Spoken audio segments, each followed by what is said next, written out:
Good morning, Metaverse. I'm Thor with the OCG and Mafia Guild, and today we're going to talk about two ships that just don't do it for me.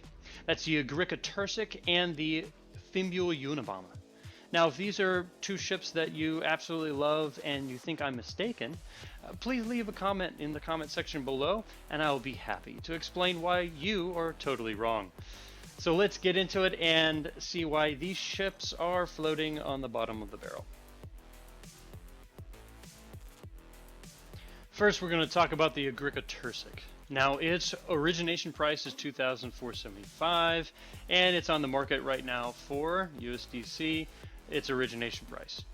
And so, compared to any other ship that's on the market right now that's at a discount from its origination price, this has a lower earning potential. The earning potential is based off the origination price, so if you can get it for a lower price than that origination price, you are going to increase your earning potential. There are several ships out there that are at a discount right now, 30 to 50%. And so in regards to earning potential, the Tursic is really at the bottom of the barrel. Now, in regards to the ship itself, this is a really cool looking ship. It's ornate and it's got some neat aspects to it, but it is meant, and in the description it states it's for long distance escort missions. So maybe in that little niche it has some benefits to it, but in regards to its class, which is a medium class fighter ship, in comparison to other fighter ships, it just doesn't meet muster. Let me explain why. You have the crew, which is captain, pilot, co-pilot, a turret gunner, which is good, and then one engineer. Then in the components, here's where it starts looking weaker, is it's medium components throughout, which nothing special, and then it has 4 hard points, which is good, but then the missile bays. It's got 2 missile bays, but they're small missile bays. And as we know now with components, when you go from small to medium, it increases by a factor of 2.7. And so we actually have more firepower with 1 medium missile bay than you do with 2 small missile bays. So for a fighter ship, it's actually got a reduction in firepower. It does have the mess hall and the fuel slot, so that both helps make it be able to travel longer distances. And again, you might be able to find use for it in there, but head to head, it just doesn't match up. So let's actually take a look at Mafia Industries' firepower tool that they have on their website. Mafia Guild, thank you so much for putting this together. It is a great tool. We have the Ogrika Tursic here at 110 firepower, and then the OPOD, which is a data runner, is just 10 firepower below that.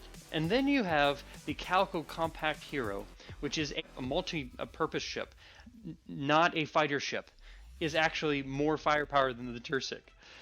And then you compare it to fighter ships like the F4 and the Mamba. They're at 188, 189. So that is a significant jump in firepower compared to that Tursic. So in regards to fighter ships, again, it's at the bottom of the barrel. And so it has two things going against its earning potential and its firepower, and that is why it's at the one of the very lowest picks for my ships, for my fleet. And so be very cautious when you take a look at that and trying to put together your ideal fleet. The next ship we're going to talk about is the Fimbul Unibomba. Now this one I'm sure I'll get a little bit of pushback for, but let's take a look at it. Origination price is $35. It's an extra small ship. And right now it is trading for USDC $10.42. So that is a reduction in price, but compared to some of the other extra smalls like the X4 or the Opal Jet, the earning potential for those ships are much higher. The Fimbul Air Bike, for example, it has a much higher earning potential for what you put into it.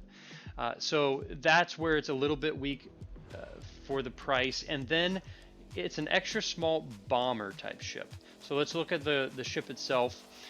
It's got 1 pilot for the crew slot, and then its components are all extra small slots, nothing special there, but then it's only got 2 weapon hardpoints. And then it's got a 1 bomb bay as its module. So that's its big thing. Now this thing, it kind of looks like a cross between a bumblebee and a dung beetle. I mean, it really is. And the bombs are, and it holds exactly 1 oversized terra bomb. What was a terra bomb? I don't know. It's a bomb, it blows up, and then it makes the ground fertile. So essentially, it is a dung beetle. It's got a big ball of manure that it lights on fire and drops. It burns off into biochar, which is great for soil health if you didn't know that. And then it's a one-off. It has a very limited amount of actual strategic use.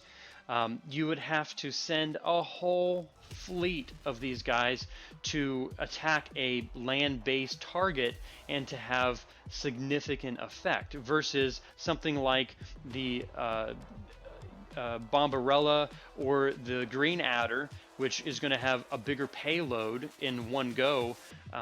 That is going to be hard to coordinate all these Unibombas to come out and bomb at the same time. And then if I'm a defensive force, all I'm going to do is send up my equal number fleet of X4s. X4s have 4 hard points, a higher firepower, and you're going to be able to take out those Unibombers really easily. So it has a good counter to it, and it doesn't.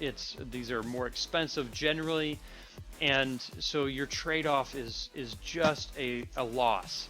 You lose throughout that battle. So that is why the Unibomber for me is one of the last picks that I would have. It's cute.